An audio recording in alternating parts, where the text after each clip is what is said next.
இப்ப சைனஸ் பிரச்சனை இருக்கிறவங்களுக்கு ஏதாவது உடற்பயிற்சி இருக்குங்களா? கண்டிப்பா வந்துட்டு சைனஸ் இருக்கவங்க வந்து நெனச்சுக்குவாங்க, நம்ம வந்து வாக்கிங் போ வேணாம். ஏன்னா வெளியில போனா காற்றுக்கு நம்ம எக்ஸ்போஸ் ஆனா சேராது அப்படின்னு சொல்லிட்டு.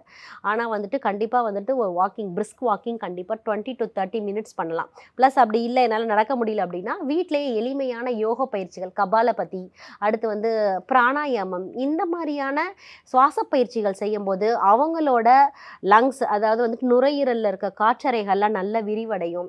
அடுத்து அந்த சைனஸ்ல அந்த நீர்கள் தேங்கி இருக்கிறது எல்லாமே வந்து அவங்களோட நாசி வழியாவே வெளிய வரதுக்கான வாய்ப்புகள் இருக்கு. ஸோ கண்டிப்பா வந்து அவங்க வந்து டெய்லி பிராணாயாமா பிராக்டிஸ் பண்ணாலே, இந்த சீஸ்னலா வரக்கூடிய சைனஸ வந்து நம்ம அவாய்ட் பண்ணலாம். Okay ma'am.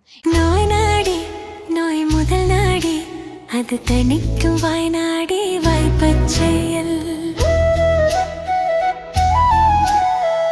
இறைவழி மருத்துவம் அதுவே எங்கள் மகத்துவம்.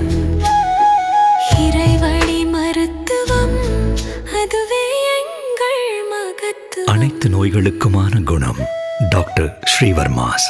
ஆரோக்கியமும் ஆன்மீகமும்.